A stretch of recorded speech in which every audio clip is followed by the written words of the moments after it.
That moisturizer sitting on your bathroom shelf right now. The one you've been buying for 10, maybe 15 years. There's a real chance the company behind it is in deeper financial trouble than you'd ever imagine. Not losing a little money trouble. I'm talking layoffs in the thousands, bankruptcy filings, brand sell offs, and in one case, a company that's spending more on talc lawsuits than it is on making products for you. I want to talk about that today.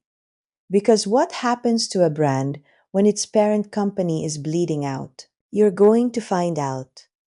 And you deserve to know before it affects what's on that shelf. Here's what makes this world hard to navigate. The beauty industry runs on legacy, on the idea that a name you trusted in your 40s is still the same company it was in your 20s. It's not always. Brands get bought, sold, restructured, and hollowed out, sometimes 3 or 4 times in a decade. And the packaging on the shelf looks exactly the same.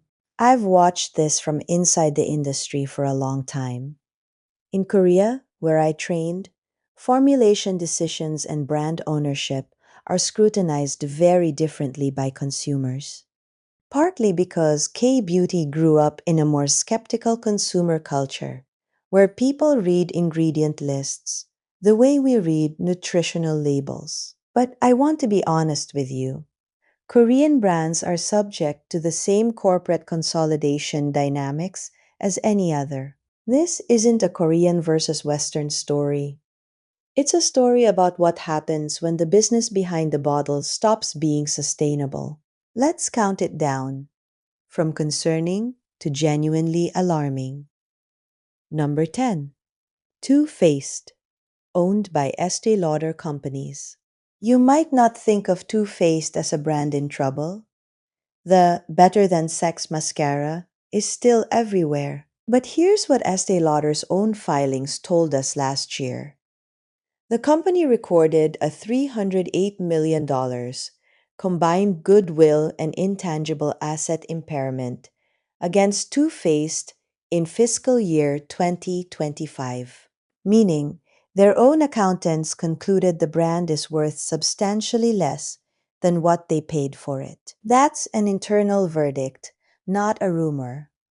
Estée Lauder bought Too Faced in 2016 for $1.45 billion. They are now writing that investment down on their books. There's also been acknowledged softness in Too Faced's key channels, specialty multi-retail, which has seen store-level closures and destocking.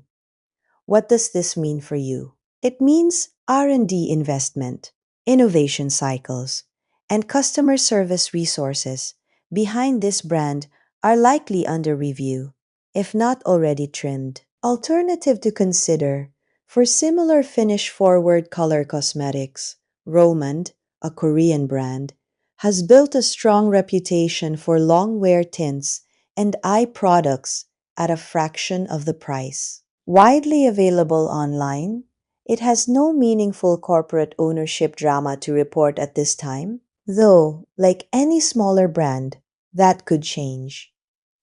Number 9. The Body Shop, currently owned by Aurelius Equity Opportunities. The Body Shop built its entire identity on ethics, fair trade, sustainability, no animal testing. That identity is real and was meaningful. What happened to the business is a different story. Founded by Anita Roddick, it was sold to L'Oréal in 2006, then sold again to Brazilian conglomerate Natura & Co. in 2017 for roughly $1 billion. By early 2024, it had filed for bankruptcy in the UK, the US, and Canada. It filed for bankruptcy in the Netherlands at the end of 2024 as well. An investment firm, Aurelius Equity Opportunities, acquired what was left. As of late 2025, it was still struggling to stabilize operations in Australia and New Zealand. The values that made you buy from them are still printed on the bottles.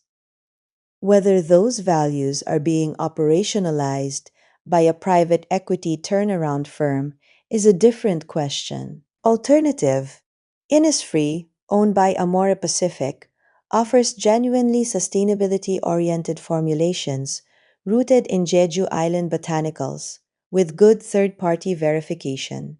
Worth noting, Amore Pacific is a major conglomerate, not a small indie, so it has its own corporate structure. But the brand has not been in financial distress.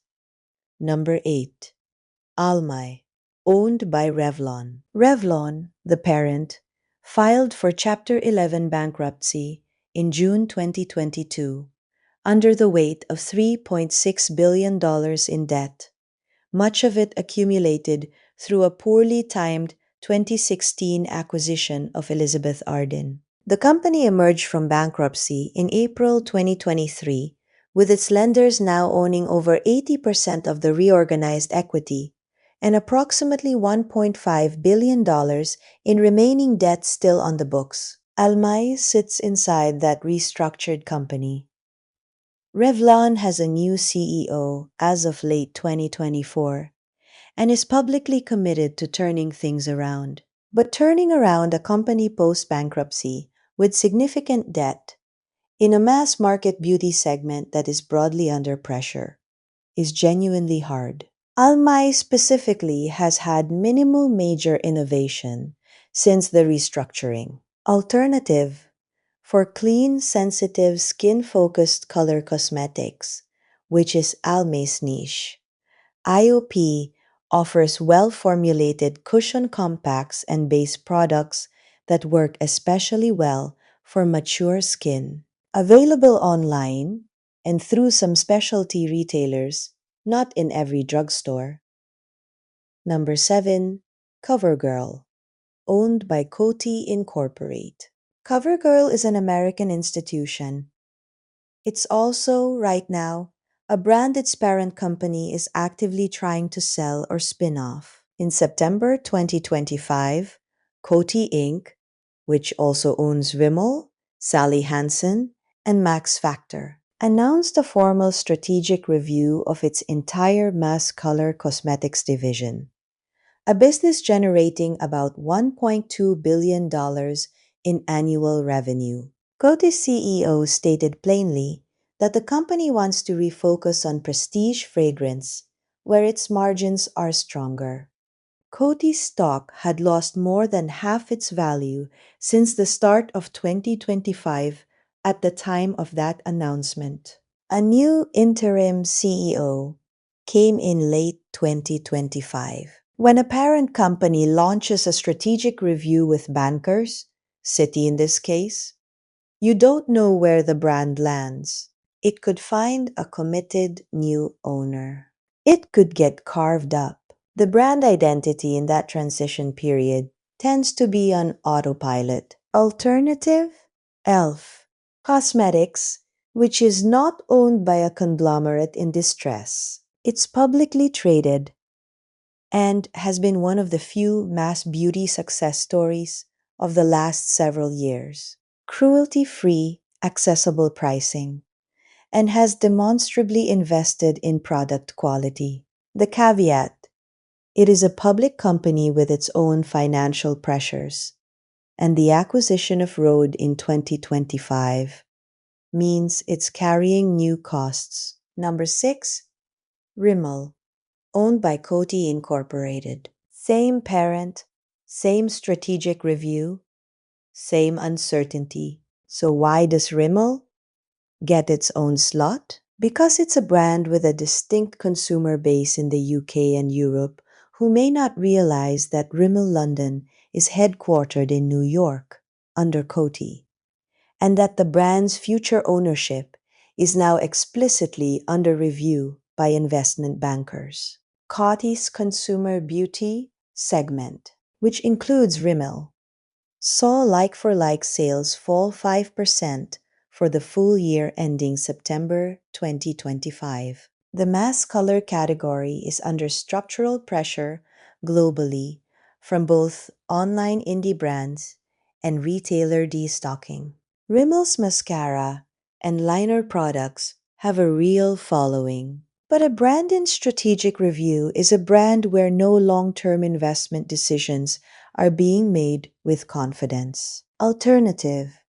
Physicians Formula is US available, mid-range, and not under any comparable ownership instability that I'm aware of. For a UK-based alternative with comparable positioning, Revolution Beauty, publicly traded in the UK, has had its own corporate turbulence.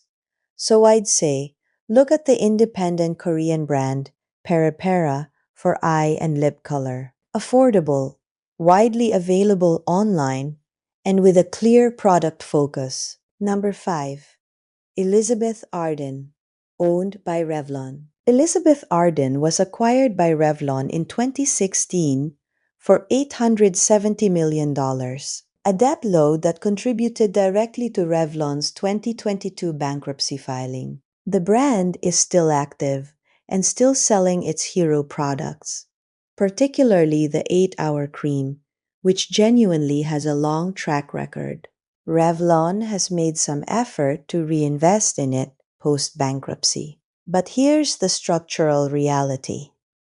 Elizabeth Arden is now a brand inside a restructured company that emerged from bankruptcy with $1.5 billion still in debt, now majority owned by former lenders rather than anyone with a particular beauty industry vision. If Revlon encounters further financial difficulty, Elizabeth Arden goes with it. 8-Hour Cream is one of those products where the heritage is real. I'm not telling you to throw it out. I'm telling you to know what you own. Alternative. For similar multi-use balm and healing function, Laneige Lip Sleeping Mask and Dr. Jart plus Cisaper products cover much of the same territory with strong formulation records. Dr. Jart Plus is owned by Estée Lauder Companies, which has its own issues. More on that in a moment. But the formulations themselves remain intact. Number 4. Pat McGrath Labs. Pat McGrath is a genuinely legendary makeup artist. That part of this story is not in question. The brand she founded in 2015 was once valued at over $1 billion. In 2024, investor Sienna Investment Managers marked down its stake by 88%, implying a valuation of around $174 million. The brand went through multiple rounds of layoffs, then filed for Chapter 11 bankruptcy in January 2026 in Florida. The stated reason: an unsustainable capital structure and liquidity constraints, compounded by a lender agreement that gave GDA PMG funding control over incoming revenues, leaving the brand unable to pay vendors. The brand exited bankruptcy in April 2026 with new financing and new ownership. So it's technically restructured, not closed. What I notice as someone who has been in this industry, a brand built entirely around one person's creative vision, valued at $1 billion based on that vision, and then sold to investors who needed conventional financial returns, is a setup that has failed in beauty more than once. The brand may well find its footing, but the volatility here has been real. Alternative. For high pigment, artistry-forward products that have remained stable.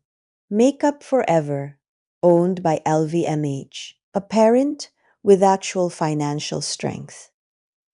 And Korean brand 3CE, Style Nanda, also LVMH owned, offers serious color payoff without the ownership uncertainty. LVMH's involvement doesn't make a brand automatically better, but it does mean a clear-eyed financial parent with real capital. Number 3. Avon, US, entity, owned through Natura & Co. Avon's story is particularly important for women over 40 to understand because Avon's loyal customers are disproportionately in our demographic. The U.S. holding company for Avon filed for Chapter 11 in August 2024, not because the brand had no customers, but because it faced over 380 pending lawsuits alleging that its talc-based products contained asbestos and caused serious cancers including mesothelioma. The company had already spent over $225 million in legal fees and settlements since the first talc lawsuit in 2010. Juries found against Avon in several cases, including a 2022 verdict awarding $52.1 million to an Arizona woman who developed mesothelioma she attributed to Avon talc, and a $24.4 million verdict in 2024 in Chicago. The bankruptcy plan was confirmed in September 2025 and became effective October 2025. The U.S. entity is now in liquidation, with a trust established to pay talc claimants. The international Avon business was sold back to Natura & Co. Future talc claims against the U.S. entity must now go through that trust. I want to be precise here. The lawsuits allege asbestos contamination in certain talc products. Asbestos is a known carcinogen. The talc cancer linked in contaminated products is the scientific basis for these lawsuits, not the talc itself in isolation. The company removed talc from its U.S. products in 2020. If you have old Avon talc-based powders or compact products from before 2020 and have concerns, consult your doctor. Alternative: for body care at accessible prices, CeraVe, owned by L'Oreal, has a strong dermatological track record for moisturizers and body products. For a Korean option, Isntree makes well-formulated, simple body lotions that don't rely on talc and are available online. Number 2. A La Mer, owned by Estée Lauder Companies. You might be surprised to see La Mer this high on the list. The product hasn't changed. The crème de la mer is still the same formulation. So, why is it here? Because the business behind it is under serious stress. Estée Lauder Companies reported an 8% organic net sales decline for the full year ending June 2025, the third consecutive year of declines. They have announced plans to cut between 5,800 7,000 jobs as part of their Beauty Reimagined restructuring plan, with charges estimated at $1.20 to $1.6 billion. Skincare net sales specifically declined 11% to 12% in fiscal 2025, with La Mer called out explicitly in SEC filings as a contributor to the decline. La Mer's problems are concentrated in Asia travel retail, where Chinese consumer sentiment has been subdued and the company's exposure to reseller channels was large. Those channels have been strategically wound down. What does this mean? Practically, it means the most prestigious skincare brand in the Estée Lauder portfolio is navigating a parent company under extraordinary financial pressure. Innovation cycles, counterstaffing, and promotional investment are all subject to budget constraints that weren't present 3 years ago. La Mer is a real product with real fans. I'm not saying stop using it. I'm saying know that the company behind it is in the middle of a serious restructuring. Alternative? At the functional level, barrier repair, lipid replenishment, concentrated moisturization. Hera, Black Cushion, and Sulwhasoo, concentrated ginseng renewing cream, are formulations worth knowing. Both are Amore Pacific brands with genuine R&D investment. Sulwasu in particular has a formulation heritage in Korean hanbang, traditional herbal medicine. That is not marketing language. It's reflected in the ingredient lists. Price points are high-end but not La Mer high, and the parent company is financially stable. Number 1. Estée Lauder, the flagship brand owned by Estée Lauder Companies. The flagship brand earns the top slot because the numbers are the most significant. The restructuring is the most sweeping, and the brand is one that women in our audience are most likely to own and trust. Here's what Estée Lauder Company's own filings confirm. Organic net sales decreased 8% to $14.3 billion for fiscal year 2025, ending June 2025. The flagship Estée Lauder brand, not the whole conglomerate, but the brand itself, showed double-digit skincare declines. The company is executing layoffs of up to 7,000 positions, representing over 11% of the workforce. The anticipated restructuring charges are between $1.2 billion and $1.6 billion. As of August 2025, approximately 3,200 roles had already been eliminated, with another 3,800 at risk. The causes are partly external: the slowdown in Chinese consumer spending, the collapse of Asia travel retail volumes, and the effects of global tariffs. But 3 consecutive years of declining sales, with the company's own CFO acknowledging their full-year guidance might be overly optimistic, tells you something structural is underway, not just cyclical. Does this mean your advanced night repair serum stops working? No. Does it mean that the team doing quality control, reformulation, and customer support is smaller and under more pressure than it was in 2022? Almost certainly, yes. Alternative: COSRX has earned serious credibility for functional serums. The Snail Mucin Essence and Advanced Nail 96 Mucin Power Essence address similar skin barrier and repair concerns that Estée Lauder's serums target. It's now owned by L'Oréal, acquired in late 2023, which brings its own conglomerate dynamics. But L'Oréal's financial position is markedly more stable than ELC's right now.